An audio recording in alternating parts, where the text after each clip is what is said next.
مثلا اسمع مرحبا يسون زفلون نزات مغاربة سنة زفلون الوهيل بوسجي تديت بديتاجي بعد نعطش فيها افتدم ست مرتنا غيمي إفراد وولو السنجيل يمدبرنا عند القيمة نازل الدينار تمرتنا يغلي سواطاس يغلي أكثر باش يعني يفاق اللي تخممن هذه يغلي ميقبض كثر 30% يقصرن لا فالور نس بارابور الدولار الامريكان تمثل تجي تشيك شافن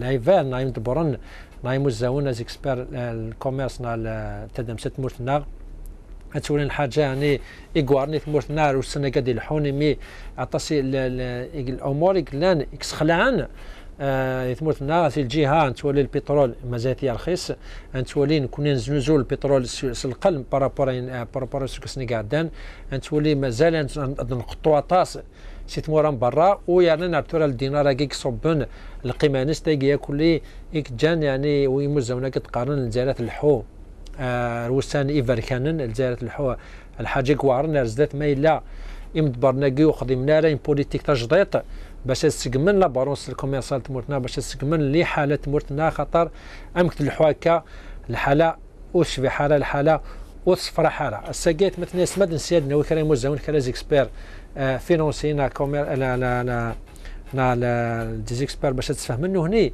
تم غني نسلم كتولين لي حاله تمورتنا واش قلقا نخدم باش انسيان سقم تمورتنا ونغلي راه ذي الفيرام كتولين كرا يمدن نوسس الفرحم قران ذي باهي البوساقين ساق مثناغ علي بالنواري وقي ستانكس مينيس دو تريزور نغلف قديم وصوردي تمورتنا ثاني سنيكسبير الفينونسي ازماد يحكوا في تمثال تاقي سيرا سويس استاذ بن علي بالنواري علي زوفلاك وميرسي بوكو دافور اكسبتي نوتر انفيتاسيون.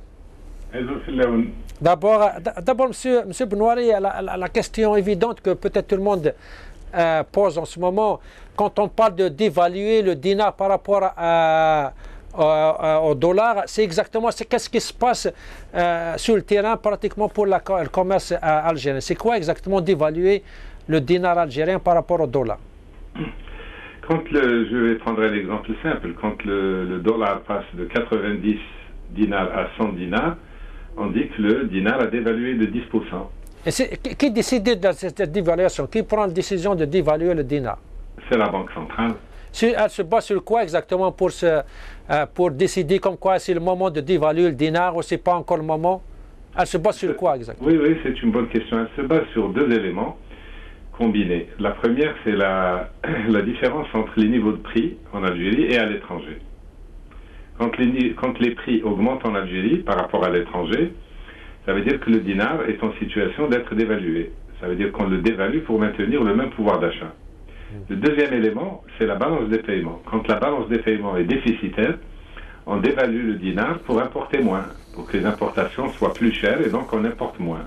C'est le cas, c'est ce que nous vivons actuellement. Comme le pétrole baisse, les exportations baissent et les importations ne peuvent pas baisser comme on veut. Pour beaucoup de raisons. Alors qu'est-ce qu'on fait? Pour diminuer les importations, il n'y a qu'un seul moyen. Enfin, il y a beaucoup de moyens, mais le plus simple, c'est de dévaluer le dinar. En rendant la marchandise, les importations, les marchandises importées, on les rend plus chères en dévaluant. Et quand elles sont plus chères, les Algériens consomment moins, importent moins. Mais ça augmente les prix. Ça augmente les prix en Algérie. Donc ce qu'on va voir, c'est que vous allez voir les prix augmenter. Les prix de tout ce qu'on importe. Des pois chiches, des vêtements, les voitures, tout va augmenter. Si le dinar dévalue de 10%, automatiquement, toutes les marchandises importées vont augmenter de 10%. C'est très simple. Mais pourquoi la Banque centrale le fait? Parce qu'il n'y a pas d'autre moyen. Enfin, si on ne veut pas changer de politique, et on ne veut pas changer de politique économique, le moyen le plus simple, c'est de demander à la Banque centrale de dévaluer. Alors il dévalue. Voilà un peu ce que nous vivons actuellement, c'est directement lié au prix du pétrole. Parce qu'officiellement, elle est dévaluée de 30% ces jours passés. Donc, si j'ai bien compris, M. Benouari, c'est une stratégie, c'est une décision politique pour faire face à une situation de crise ou c'est une stratégie, pour vous, c'est une stratégie positive ou négative pour le commerce algérien? je vais répondre autrement. D'abord, la Banque centrale, normalement, elle est indépendante, mais en réalité, elle obéit au gouvernement, bien sûr. à la présidence. Si le gouvernement lui dit de dévaluer, elle dévalue. Même s'ils disent on est indépendant, c'est technique, c'est nous qui décidons, ce n'est pas vrai. Est-ce que c'est une bonne chose ou une mauvaise chose? Il y a beaucoup de choses meilleures qu'on aurait dû faire et qu'on devrait faire. Mais comme ils ne veulent pas faire les bonnes choses, ils dévaluent. Parce que quand ils dévaluent, tous les biens qu'on importe vont augmenter. Et donc, on diminue les importations sans avoir besoin de diminuer les salaires. Parce que l'autre moyen, c'est d'arrêter d'augmenter les salaires, d'arrêter d'augmenter les subventions, de relever le prix de l'essence pour importer moins de voitures. Mais ça, ils ne peuvent pas le faire. Parce que s'ils augmentent les prix de l'essence ou de l'électricité, ou s'ils diminuent les subventions et s'ils diminuent les salaires, ça va être des émeutes. Ça, ils ne peuvent pas. Socialement, c'est difficile. Par contre, ce qui est facile, c'est de dévaluer le dinar. Comme ça, on ne négocie ni avec les syndicats, ni avec personne. Et on n'a pas besoin d'augmenter le prix de chaque produit. Par exemple, je vous donne un exemple. Si on décide aujourd'hui d'augmenter le prix de l'essence pour importer moins de voitures, vous allez avoir beaucoup d'opposition. Vous allez avoir les gens qui achètent des voitures et qui ne vont pas être contents. Vous allez avoir les importateurs qui sont très puissants et qui vont protester. Et ainsi de suite. Pour chaque bien qu'on voudra augmenter, ça va être très difficile. Et ça implique tout de suite que c'est la responsabilité du gouvernement qui augmente les prix. Tandis qu'en dévaluant, c'est la faute à personne. On dévalue petit à petit, on espère que les gens ils vont pas comprendre. Mais la réalité, elle est là. C'est exactement comme si l'État décide d'augmenter le prix de tous les produits qu'on importe. Pensez-vous qu'en tant qu'expert, pensez-vous que des décisions pareilles peuvent régler la crise en Algérie parce qu'on a lu beaucoup comme quoi le gouvernement va décider bientôt de diminuer les subventions, peut-être même augmenter le pétrole, l'essence je veux dire. Donc pensez-vous qu'avec cette décision de dévaluer, il va plus diminuer les subventions et que la situation va s'améliorer? Elle ne va pas s'améliorer, bien entendu. Elle ne va pas s'améliorer. Mais ça permet au gouvernement de ne pas avoir à affronter les catégories sociales, les consommateurs ou les fonctionnaires ou les importateurs de voitures. C'est juste un moyen de diminuer les importations sans avoir à affronter, sans avoir à négocier avec les gens. C'est la faute à personne. Mais est-ce que c'est une façon de gagner du temps parce que peut-être tôt ou tard on devra passer par la diminution des subventions et les... Oui, c'est une façon de gagner du temps. Vous avez raison. Vous avez raison, Salim. C'est une façon de gagner du temps parce que on se dit on va jouer sur un seul élément au lieu d'augmenter le prix de milliers d'éléments, de négocier avec des centaines de catégories sociales et d'avoir le risque d'avoir des émeutes. On ne va pas toucher à ça, on va dire aux gens, on ne diminue pas vos salaires, on ne diminue pas les subventions, on n'augmente pas l'essence, on n'augmente pas l'électricité, mais ça revient exactement au même. Parce que quand on dévalue, c'est comme si on décide d'augmenter tous les biens, mais sans le dire. C'est-à-dire personne ne le sait. C'est ce qui se passe actuellement. Peut-être, M. Benoît, vous pouvez nous éclaircir sur la loi de finances complémentaires que vient d'être signée par le président de la République. Et pourtant, eux, ils ont misé sur à peu près 20%, 25-24% la dévaluation de dinars. Maintenant, on a entendu qu'il y a plus de 30% de dévaluation de dinars. Est-ce que ça va affecter cette loi financière complémentaire Bien sûr, ça affecte. C'est pour ça d'ailleurs, parce que ça va immédiatement augmenter les recettes fiscales. Cette dévaluation va permettre d'avoir plus de recettes fiscales, c'est-à-dire de compenser la diminution des recettes fiscales qui baisse avec la baisse du pétrole. En dévaluant, il récupère. Si par exemple le pétrole baisse de 20% et qu'il dévalue de 20%, eh bien ce qu'il perd avec la baisse du pétrole, il le récupère avec la dévaluation. Les recettes fiscales augmentent. Donc c'est un premier impact sur la loi de finances complémentaire. Ils ont intégré cet élément-là. Ils ont intégré.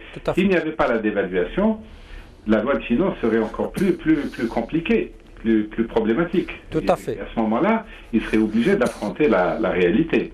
C'est-à-dire dire aux gens, on ne peut plus, on n'a plus les moyens Il faut augmenter le prix de l'électricité, il faut augmenter le prix de l'eau, il faut augmenter le prix de l'essence, il faut augmenter beaucoup de produits. Et ça, c'est difficile à assumer. Donc, et la preuve, ils ont dit, ce n'est pas une austérité, c'est une rationalisation des dépenses publiques. C'est ce qu'ils ont dit, oui. C'est une rationalisation des dépenses publiques, parce qu'ils ont peur que s'ils disent austérité, ça veut dire que ça veut dire que l'État a décidé de serrer la ceinture aux gens. Or, c'est contre le discours depuis 15 ans. Tous les discours qui se sont succédés, ça a été de dire on travaille, on améliore le niveau de vie des gens, ça va beaucoup mieux, les gens sont contents, ils gagnent de plus en plus, ils consomment de plus en plus, il y a des logements sociaux, c'est difficile aujourd'hui de dire aux gens on s'est trompé, parce que c'est ça aussi. Si on dit aux gens il va falloir se serrer la ceinture, ça veut dire avouer qu'on s'est trompé, avouer qu'on a fait une mauvaise politique. Parlons un petit peu du retour de l'Iran, M. Benouari. On dit que ce retour, c'est un autre casse-tête pour le commerce, l'économie internationale et surtout l'économie algérienne. Ça va encore nous poser plus de problèmes? Bien sûr. Tous les producteurs de pétrole aujourd'hui sont inquiets. Et l'Iran, pourquoi on parle de l'Iran? Mais on peut parler de l'Irak ou de la Libye, qui produisent moins qu'avant. Ils ont des quotas. L'OPEP a fixé un quota pour chaque pays. Ouais. Comme eux, soit ils sont en guerre, soit ils sont sous embargo, donc ils ne produisent pas leur quota, leur capacité qui leur est autorisée par l'OPEP. Mais à partir du moment où l'Iran a signé un accord, il va demander à augmenter son quota d'1 million de barils. C'est son droit le plus absolu. L'Algérie a un quota de temps, l'Iran a un quota de temps, chaque pays de l'OPEP a un quota. Donc automatiquement, avec la levée de l'embargo, ils vont exiger de produire selon leur quota qui a été approuvé par l'OPEP. Or, ça fait 1 million de barils de plus et ça va faire baisser les prix. Aujourd'hui, on demande aux pays de l'OPEP de diminuer leur production et leur quota. Or, l'Iran, il va venir non pas avec l'esprit de diminuer, mais il va vouloir produire. Il produisait, je crois, il exportait 2,5 millions ou 2,7 millions barils avant l'embargo. Maintenant, il n'exporte plus que 1 million, 1,2 million. Il va vouloir, c'est certain, c'est une certitude. Et donc, ça va peser sur les prix à la baisse. C'est pour ça que ce n'est pas bon pour nous. Mais ça, les économistes sont toujours avertis en disant cette politique qui consiste à tout miser sur le pétrole, à compter uniquement sur le pétrole, elle est dangereuse. Parce que c'est un élément de fragilisation. Parce que maintenant, c'est pas nous qui décidons du prix du pétrole. Ça veut dire que le sort de l'Algérie dépend d'éléments qui sont extérieurs à l'Algérie. Tandis que si on produisait, si on avait une base industrielle et si on exportait un peu de tous les produits, et si le pétrole baisse, ça ne nous gênerait pas. Donc, quelque part, ça traduit l'échec des politiques économiques qui ont été suivies jusqu'à maintenant. Pas seulement depuis 1999, mais depuis Boumediene. On n'a jamais réussi à bâtir une industrie solide, performante, exportatrice. Et aujourd'hui, évidemment, on le paye. Mais en 1986-87, on a eu la même chose. Et là, en 86-87, la baisse du prix du pétrole de 50% a provoqué octobre 88. Peut-être, M. Benoît, la différence entre 86-87 et maintenant, c'est l'insécurité qui est partout dans le monde et ça augmente le risque d'insécurité chez nous. Dernier mot, M. Benoît, peut-être pour ceux qui nous regardent en tant qu'experts, comment vous voyez le futur en Algérie? Est-ce que les décideurs de chez nous, est-ce qu'ils ont la capacité et la volonté peut-être de nous faire sortir de cette crise ou contrairement? Non, ils ne peuvent pas malheureusement. Ils ne peuvent pas. Pourquoi? Parce que pour pouvoir réagir efficacement, en dehors du taux de change, parce que le taux de change c'est juste le seul moyen le plus facile, mais il faudrait changer complètement de politique. Mais s'ils changent complètement de politique, ça veut dire qu'ils ont échoué. Ils ont, par exemple, les subventions, les transferts sociaux. C'est énorme, c'est un record du monde. Comment voulez-vous qu'aujourd'hui ils fassent de la bonne politique économique? Parce que pour faire une bonne politique économique, ils sont obligés de changer le modèle de consommation, les allocations de ressources. Ça veut dire qu'il faut diminuer le train de vie de tous les Algériens. Ça veut dire qu'on va dire aux Algériens, on vous a raconté des histoires. Et ça veut dire avouer qu'on s'est trompé. Ils ne peuvent pas, malheureusement. L'Arabe, ils ne peuvent pas. Donc c'est pour ça qu'à mon avis, le seul moyen qu'ils vont utiliser, je l'ai dit il y a 2 ans, il y a 1 an, je le dis tout le temps, regardez le taux de change, c'est lui l'indicateur.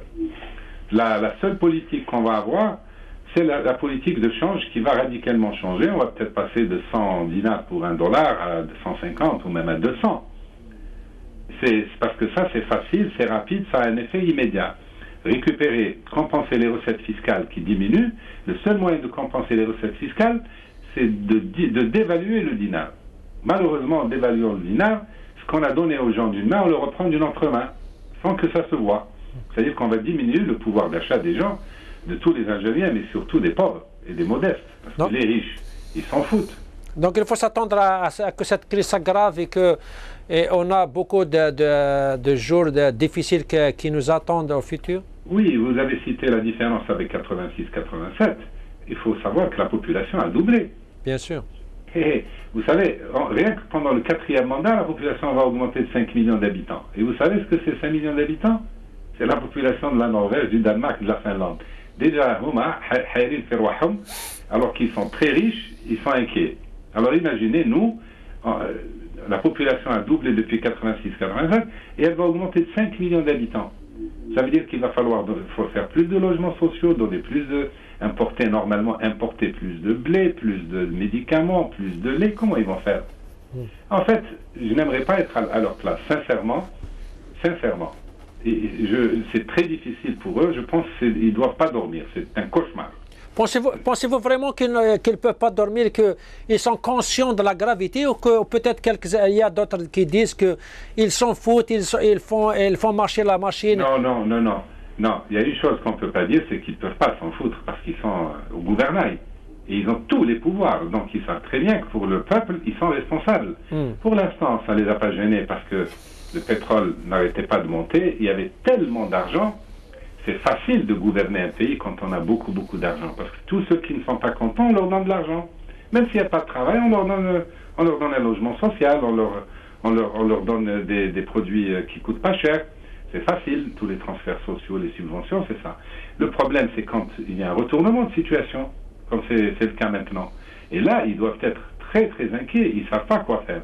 Parce que pour faire la bonne politique, il faut qu'ils changent complètement la politique qu'ils ont menée jusqu'à maintenant et avouer aux gens qu'on s'est trompé. Et ça, vous pensez bien, ils ne vont pas dire, Yanes, Yachab, on s'est trompé, c'est ça, ils ne peuvent pas.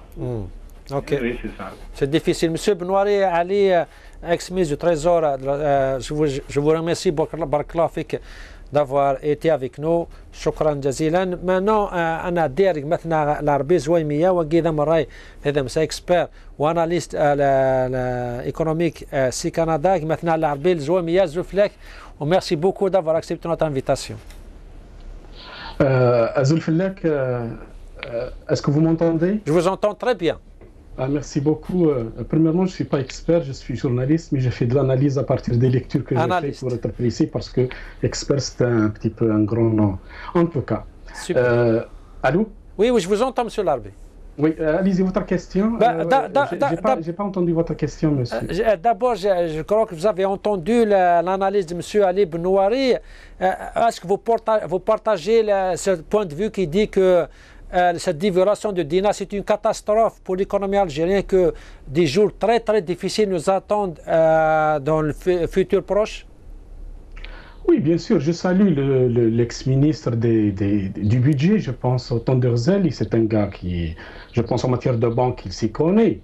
Mais je peux pas faire la même mécanique que le gouvernement. C'est-à-dire, notre problème est clair. Le problème, c'est que je ne peux pas aussi être prisonnier de certaines procédures, un jeu de lumière que fait le gouvernement en matière de dévaluation ou de surévaluation du dinar algérien, parce que on se situe exactement hors de la normativité économique internationale. Donc nous n'avons pas des paramètres exacts pour chercher ce qu'on appelle la monnaie équilibre, pour dire voilà combien ça coûte le dinar algérien. Le dinar algérien est tributaire d'une économie archaïque.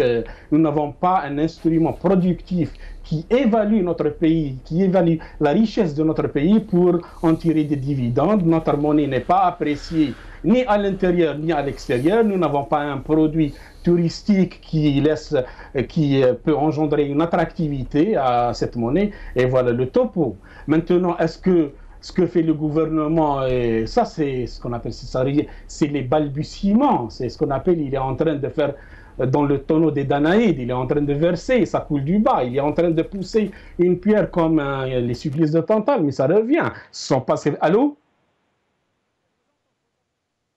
Allô? Allô? Oui, monsieur l'arbitre, je vous entends très bien. Ah, parce que ça s'est coupé. Donc la problématique actuellement, c'est que, voilà, nous sommes arrivés à ce qu'on appelle le point d'inflexion. La marche arrière, c'est-à-dire on va faire demi-tour. On a fait demi-tour. Nous avons commencé, on a amorcé le processus qui est de s'attaquer à notre épargne nationale, indépendamment des épithètes ou de l'argumentaire qu'on veut donner. Voilà.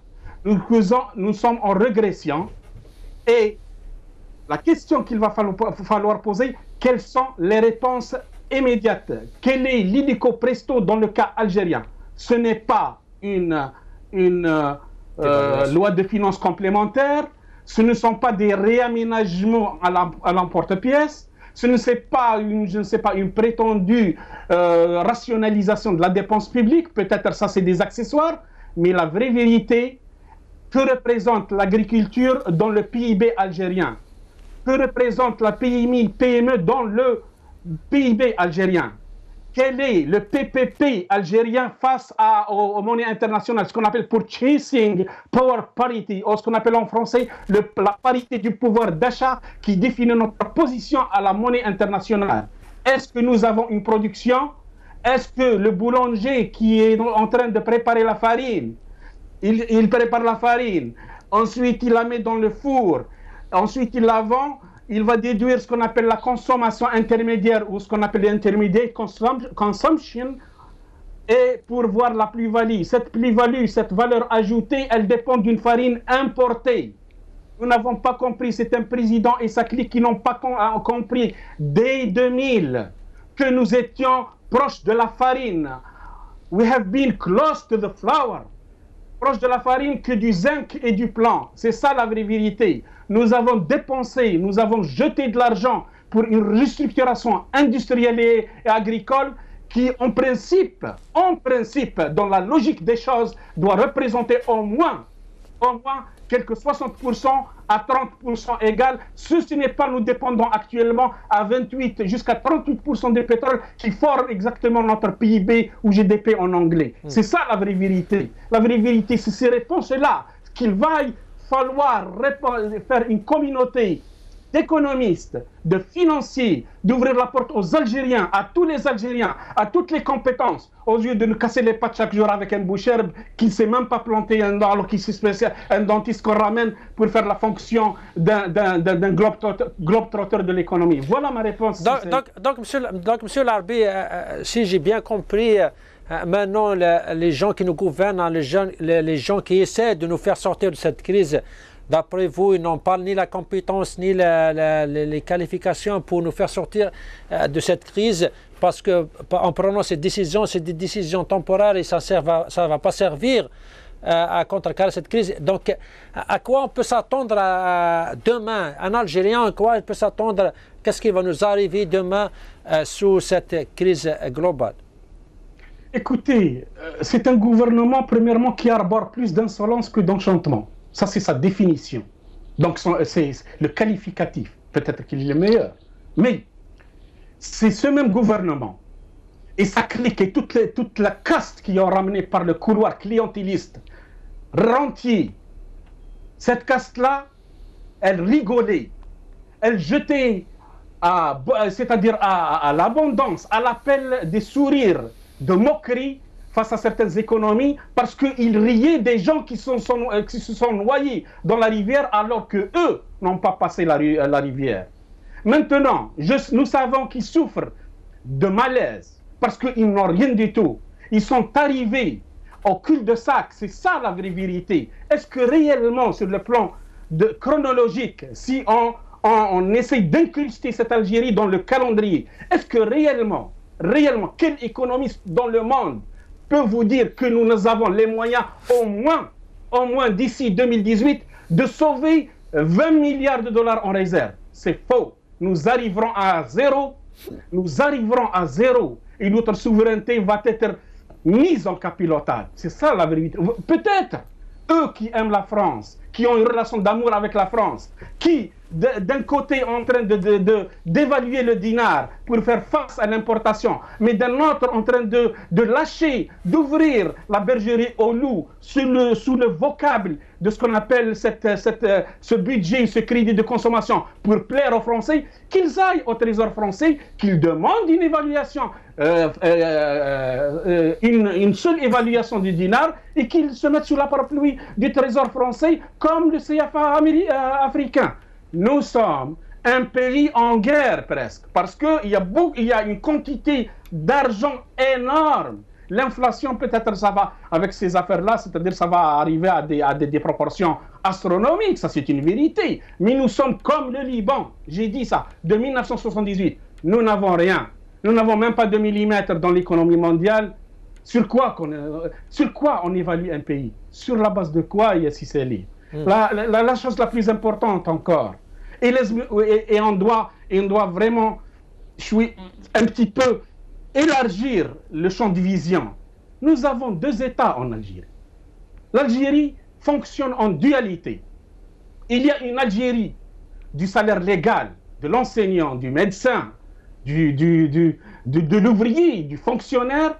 Il y a une Algérie des bandits qui fonctionne à elle-même. Elle a son PIB, elle a sa masse monétaire estimée à hauteur de 62 à 65 milliards de dollars, même s'il vient d'un chiite du pouvoir, Hadak Santani.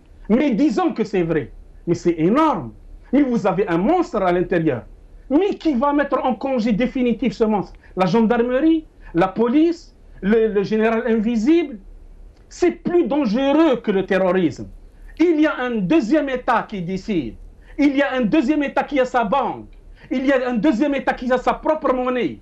Il y a un deuxième État qui a ses mécanismes et qui vient dans ce qu'on appelle le marché de la consommation, où un enseignant ou un médecin va acheter une boîte de yaourt, le corrompu rentier fabriqué par Bouteflika Co vient, il peut vous acheter 16 yaourts. C'est pour cela que il va dérégler même ce qu'on appelle le marché de la consommation qui lie le salaire d'un individu à la production nationale. Même celui qui produit actuellement 10 kilos de tomates, il va vous dire, monsieur, moi ça coûte beaucoup cher, énormément cher, je vais produire que 4 kilos de tomates et je vais rentrer chez moi faire la sieste. C'est ça la vraie vérité.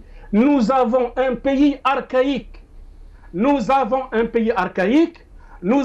pays qui n'a pas compris, ou il a compris, ou il a fait exprès, certainement, et nous nous trouvons, c'est une honte, il y a une Pensez-vous, M. Larbi, que finalement, en Algérie, on n'a pas besoin d'une loi de finances complémentaire, on n'a pas besoin d'évaluer le dinar, plutôt on a besoin de réformes politiques, parce que, comme quelques-uns disent, le vrai problème en Algérie, c'est un problème politique, ni économique, ni culturel, ni autre chose. Non, c'est un problème économique, parce que la raison d'être d'un État, elle est économique, mais certainement la façon politique, c'est elle qui a faussé plans et prévisions. C'est ça la vérité. Les problèmes économiques, ça peut se régler. Une loi de finances pour aménager, ça peut se régler, bien sûr, parce qu'elle dépend de vous. Vous pouvez aménager, vous mettez le meuble de ceci ou de cela, vous réduisez tel. Ça, c'est les accessoires. Mais le fondamental, le fondamental, il faut avoir la même question. La même question qu'en Aznar de l'Espagne. Il a créé 1 demi-million de postes d'emploi. Des vrais. Ce n'est pas des sonores, c'est des vrais. C'est ça la question. Nous n'avons pas cette capacité de redresser la situation. Parce que, tout simplement, la société en elle-même a été pervertie. C'est ça la réalité. Nous avons des potentiels. Mais le premier potentiel dans l'immédiat, c'est que, au moins, à la rigueur, de se libérer de cette importation de céréales, de se libérer de cette importation de lait. Combien qu'on a dépensé pour les vaches laitières? De se libérer au moins à moitié des médicaments, parce il est géré par des bandits, de se libérer de certains, je ne sais pas, de ces importateurs qui ont créé des registres de commerce en Turquie, en Chine et en Émirats, en train de nous voler la devise.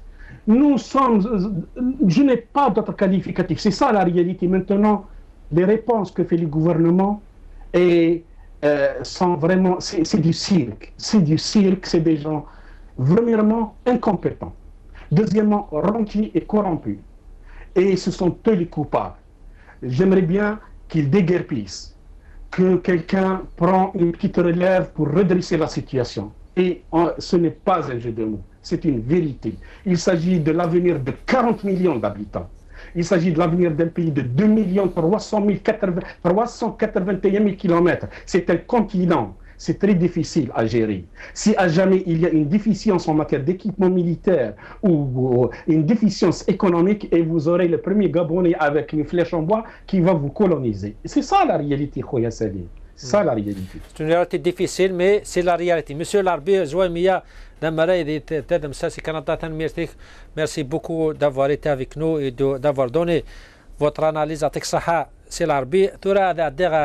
رقمتنا بناجيل سفيان وكذا ذا جونيور لاغرونومي نتفلاح سي الجزائر سي بناجيل سفيان زوفلاك وميرسي بوكو d'avoir accepté notre invitation. Bonjour. Bonjour. J'ai pas entendu la question. Monsieur Benazila, la première question, peut-être, il y a beaucoup de gens qui disent que l'erreur a été faite dès le début parce que les gouvernants qui se sont succédés à la tête de l'Algérie, ils ont tous pris la même décision, c'est de compter sur le pétrole. Le pétrole comme seule source, la source majeure de l'argent pour l'Algérie. Maintenant, on paie ces décisions et que cette crise, c'est à cause de ces décisions fausses qui ont été prises par les autorités. Et mais de toute façon, nous actuellement, vu qu'on ne produit rien, on ne peut pas avoir de monnaie évaluée. Il n'y a pas de production de richesse. Même ce qu'on produit ici, on a un taux de productivité tel que les coûts de production ne veulent plus rien dire. C'est trop cher. Donc on n'est pas sorti de la cueillette du troc. Et bien bon, ça c'est... Et là, on en est à... Ça devient une question de sécurité nationale, quoi, parce que... comment on va nourrir 40 millions d'habitants, quoi. Tout à fait. Ils ont dit que, d'après la douane algérienne, la balance commerciale d'Algérie a enregistré un déficit de presque 8 milliards de dollars pendant le premier trimestre de 2015 par rapport à l'année passée. Est-ce que nous, maintenant, on se dirige vraiment vers une crise durable et que c'est urgent qu'on trouve d'autres ressources, d'autres moyens de trouver une autre richesse pour l'Algérie? Moi, je pense qu'on y est déjà. C'est pas le moment. Maintenant, même si on arrête tout de suite, on y est. On est dans l'ère des conséquences. Ça y est. Même si avec toutes les bonnes volontés du monde, on ne va pas avoir de répondant avant 3-4 ans. Donc, ça, je me demande comment on va faire pendant tout ce temps-là, quoi. Pensez-vous que les décisions prises jusqu'à maintenant, c'est des décisions sages ou c'est des décisions... Il n'y a aucune décision qui peut être prise actuellement. Parce qu'on n'a pas d'institution qui est capable d'appliquer ces décisions. Il n'y a rien qui pique. Actuellement, un citoyen normal, si vous avez un problème avec les assurances, c'est un problème. Si vous avez affaire à la banque, c'est un problème. Si vous avez affaire à une histoire de santé, ça devient un problème. La moindre de vos actions ou de vos agissements, et ça devient un problème. Comment voulez-vous entreprendre des réformes alors que le quotidien, on n'arrive pas à le gérer? C'est pas possible. Vous avez vu la décision la dernière fois soi-disant le paiement, le fait de payer par chèque. Ça peut pas. Les gens, ça fait 30 ans ou je sais pas combien d'années qui fonctionnent sans banque. Il fonctionne sans banque. C'est une économie qui fonctionne sans banque, sans rien. La plus grande masse d'argent ne tourne pas du tout dans le secteur étatique. Et actuellement, le pouvoir n'a aucune prise sur cet argent. Et il n'a aucun moyen d'avoir une prise là-dessus. Même quitte à la dernière fois aussi, il y a la décision, le fait de vouloir interdire le cosmétique et l'électroménager d'importation. C'est 4 milliards de dollars. 4 milliards de dollars, vous imaginez combien d'emplois ça génère ici? Est-ce qu'il y a un substitut pour ça? Tout à fait. Pensez-vous que Comment ils vont faire 4 milliards de dollars? Il y a au moins 1 million de personnes qui vivent de cosmétiques et d'électroménager en Algérie. Ouais, c'est vrai. C'est terrible, c'est vrai. Là, actuellement, on s'embourbe et on s'empêtre et comme on dit, on peut pas trouver des solutions avec les gens qui ont réfléchi à créer ce problème, quoi. En plus, avec cette dévaluation de dinar, il y a beaucoup d'experts et à leur tête, M. Benouari, il dit que maintenant on peut s'attendre à une augmentation des prix affolante et que on doit dépenser encore plus pour acheter ce qu'on doit manger. Ah oui, déjà actuellement, le revenu d'une famille peut atteindre 60% du revenu d'une famille peut être destiné à l'alimentation. 60%. Vous imaginez, dans les pays développés, ça tourne entre 10 et 15%. Nous, on est à 60%.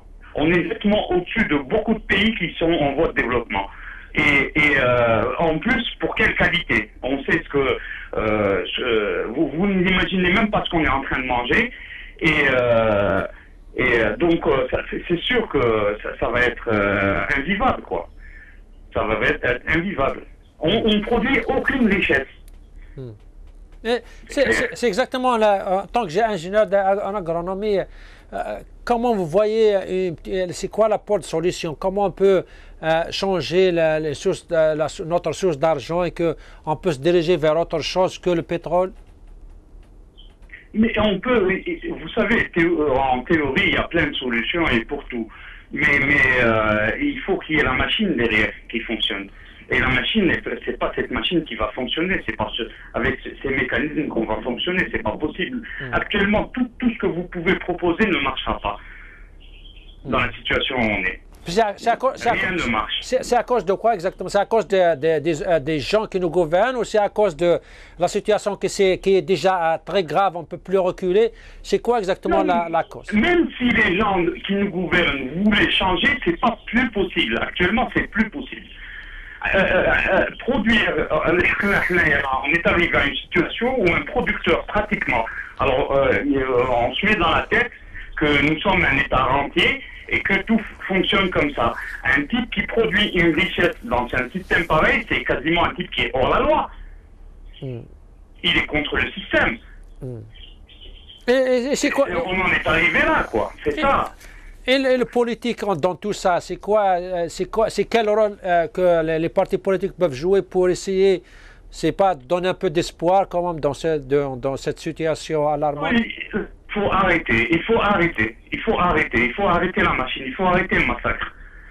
Il faut arrêter et ça devient un problème de technique et tout. Bon, il y a des moyens de s'en sortir, mais il faut arrêter. Là, tout ce qu'ils peuvent prendre comme démarche ne fera que continuer le massacre.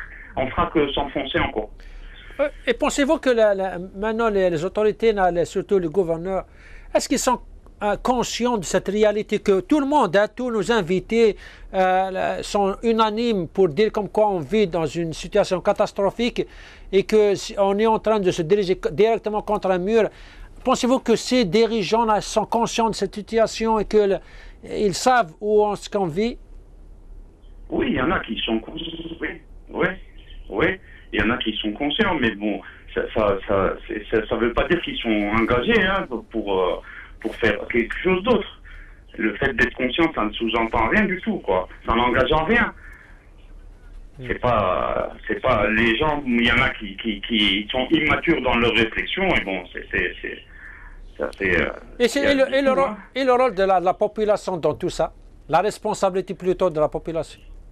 Moi, je pense pas surtout à. C'est pas. Quand on prend la population, on va pas parler de 40 millions d'Algériens, mais si on parle des élites, là, c'est une démission totale. C'est une démission totale. Et c'est quoi la raison peut-être? À votre avis, c'est quoi la raison? Je ne sais pas. Réellement, je ne sais pas. Je ne sais pas. C'est la peur, c'est l'intérêt immédiat. Je ne sais pas. C'est un manque de conscience. Je ne sais pas. Je sais pas. Parce que c'est vrai que beaucoup de monde disent que maintenant, l'Algérien d'aujourd'hui, ce n'est plus l'Algérien de la Révolution, que on est plutôt dans l'égoïsme, allez, chacun pense chez soi et pour lui-même, et on oublie comme quand on vit dans une communauté que si l'Algérie tombe, on tombe tous, et que si l'Algérie est sauvée, on est tous sauvés. Est-ce que vous pensez qu'il y a cette conscience-là qui n'existe plus chez nous? De toute façon, tout le monde a évolué sur la planète entière et l'air a changé. Mais moi, je sais que il y a plein de cadres que je connais qui sont dans le...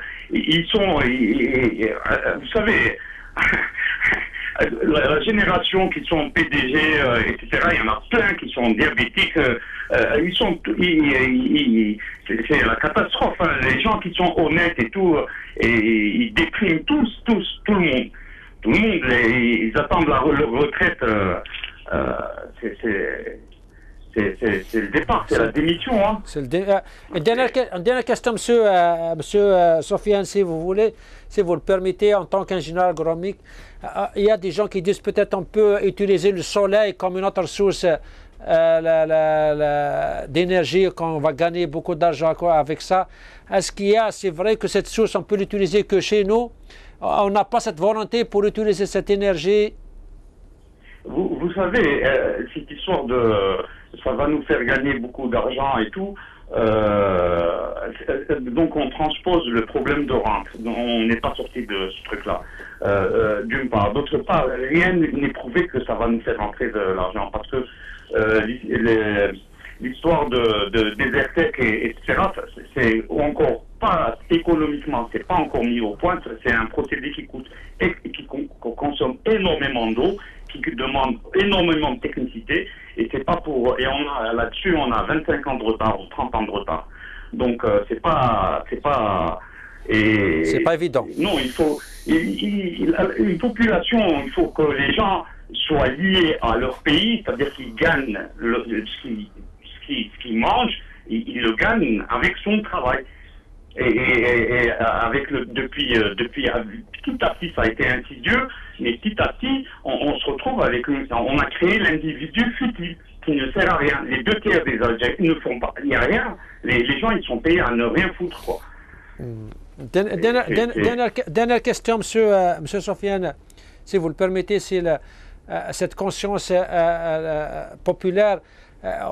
Ces jours-ci, on lit dans les journaux comme quoi la situation elle est grave et qu'on vit dans une crise. Même Ahmadou Yahya, il a critiqué Sellal. Est-ce que c'est son aide d'alarme qu'on tire un peu partout? Ça peut aider à soulever cette conscience et à regrouper cette conscience pour essayer d'aider cette Algérie? Ou c'est trop tard et que nous, on vit dans... Mais que ce soit Sellal ou... ils sont solvables pour personne. Tout le monde sait que c'est rien du tout, quoi. C'est juste pour animer la scène. C'est tout, hein. Tout ce qu'ils peuvent dire n'a aucune conséquence. Il n'y a rien. Ça, c'est des... Donc c'est une anesthésie générale et que tout le monde, personne n'est conscient de la situation. Vous savez, moi je me dis que quelqu'un qui a été payé toute sa vie et sans travailler, déjà il a du mal il est mal dans sa peau, il a du mal à réclamer quoi que ce soit. Et c'est ce qui s'est passé. On a marginalisé pratiquement toute la population, et là il y a plein de secteurs, les gens qui font grève, etc., ils n'en ont rien à foutre, quoi. Ils servent strictement à rien du tout sur le plan économique, ils pèsent pas. L'Algérien ne pèse pas. Il n'y a pas, on peut pas. Il y a rien. Tout ce qu'on, vous savez, tout ce qu'on exporte en agriculture, tout produit confondu, on exporte pour 360 millions de dollars. La Tunisie, rien qu'en huile d'olive, elle produit pour pratiquement 500 millions de dollars, plus que nous. C'est terrible, monsieur. C'est ridicule. On ne peut même pas se comparer ni au Mali, ni à rien du tout. C'est affreux. Monsieur Ben Adjila Sofiane, ingénieur en agronomie, إذا مش جاي فلاحت. Monsieur Ben Adjila, يعطيك الصحة. Merci beaucoup d'avoir été avec nous et d'avoir donné votre analyse de la situation que vit l'Algérie en ce moment. أشكر عطاسيت مثلا هذيك من ساقي مسيو العربي زويمية وكذا مراي تذم ساعة تنشكر تسمس علي بنواري وكذا نغلف أقديم وسوردين اكس مينيس دو تريزور أشكر ثاني عطاسي مثلا بن عجيلة سفيان وكيم كيدنا أجينا نقرومي فكانت مغالين سنة في الحالة انت شاكيت موتنا يعني ما لا نفهم اشو دينا يموزعونا كين على زيكسبيراكي اسما يوم باوركم كوا قرانا تشاشي ديو تالف تم قرات وكلا جلال فين كريز يعني قوارن وقمت برناكيلا قد كرن يعني عطاسي ديقانكم كبالك سي تروطار تورز مراد وانا الدفير لي حالة يعني الى قيل زين كان هذا الحمل تمور تنسون وهذه لنا فوز كفوس ونتلي ونغلي راه ذي اللعب وكذا يكرهن الجزائر ولا قل زيرات نحمل وان شاء الله هذا الفاتح سلوف تاكي ماشي سليد قاعدين مقرانين خاطر ما نكمل كاكي يمدبرن يعني شغل اما تصن اما وفانا راه الشملي ما نسمى باش تكمل الحال نعاوز مرنا راه خاطر تصديقانك وقال نيفو نسلو زمان راه اضخم الحاج هنا تمورت النار دونك السنه كي زمان نرجو مام لي بيرادالين سواطاس لا ديفولاسيون قد دينا لي خمناكا تيمشي لنا كي يعني يوني قد نستيدت والهان تاريخ تمورت النار ان شاء الله دفكر بلا هنا تمورت النار على كل حال ودينا يعطيكم الصحه المتقمو كنا مازال اول هذه كملنا في تمثال النقاف هذا مساب باش انتفع الجزائر انتفعت لي حاله ان شاء الله يمكن دنا نتمنى كان لهنا تمورت النار دينا داودا يعطيكم الصحه المتقمو كنا قيم لنا ربي السلام عليكم.